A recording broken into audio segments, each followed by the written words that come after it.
Essa questão é uma questão muito parecida com se as invertidas são ruins para as pessoas com endometriose. O que acontece é que existem 6 teorias que tentam explicar por que o tecido endometrial, que é o tecido interno do útero, está no lugar errado. Tá? Então, o tecido endometrial deveria estar no útero, e não na cavidade oral, no olho, na cicatriz da cesárea, tá? Ou no intestino. Então, por que isso acontece? Nenhuma teoria é certeira, nenhuma foi totalmente comprovada, mas existem 6 teorias. Uma delas é do fluxo retrógrado. Tá? Então, a paciente ou a aluna, em vez da menstruação sair pelo colo uterino, pelo orifício do colo uterino e pela vagina, ela simplesmente teria um fluxo para trás, subiria pela tuba uterina e cairia dentro da cavidade pélvica, se instalando ali.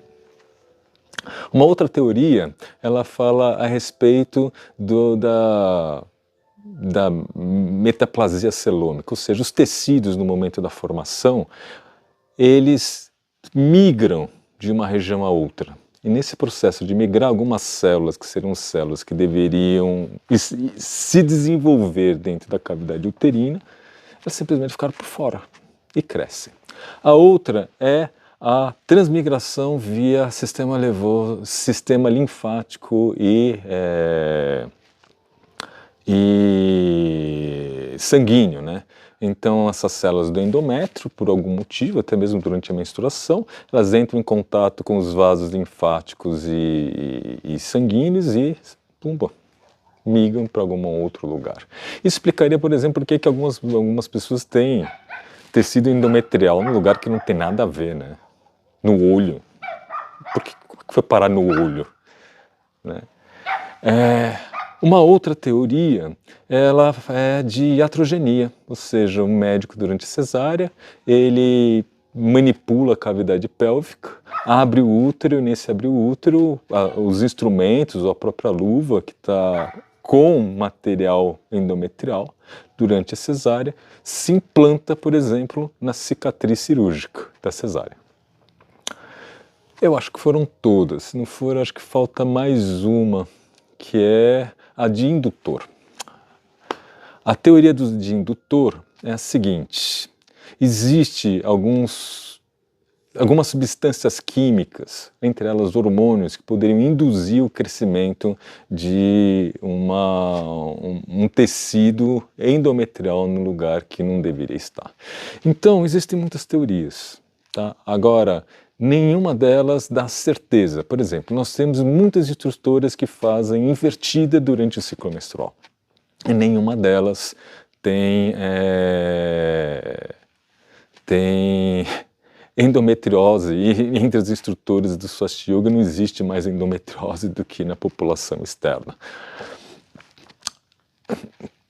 Por exemplo, possivelmente invertida em mulheres que não têm que ter fluxo retrógrado, não faz com que o fluxo seja retrógrado, e acabou. Então seria algo que precisa ser investigado melhor. Não existe nenhuma investigação que valide isso. Da mesma forma com relação ao Nauli, não existe nenhuma investigação que valide isso.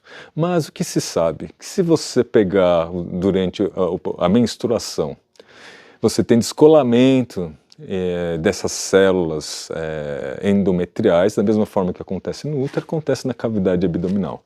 E esse descolamento faria com que essas células fossem plantadas em outros lugares. Então, o Nauli em si não seria uma boa técnica para ser executada durante o período menstrual, tá? Para as mulheres que têm endometriose. Mas, como eu disse, seria uma teoria. Se isso se aplica ou não, vai precisar de mais investigação. A segunda pergunta é... antes de ir para a segunda pergunta, fica então a sua consciência. Se você, na sua cabeça, acha que invertida pode promover endometriose, não faça. Se na sua cabeça você sentir que o Nauli, até porque você tem muita cólica, e que o Nauli poderia levar ao aparecimento de tecido endometrial ectópico, não faça. tá? Até que tenham pesquisas que confirmem ou desabonem essa possibilidade. Eu não indico Nauli para as pessoas que têm tendência na família ou que têm endometriose, eu não indico a execução do Nauli durante o período menstrual. É isso. Eu, Milton, é esse o procedimento que eu tomo.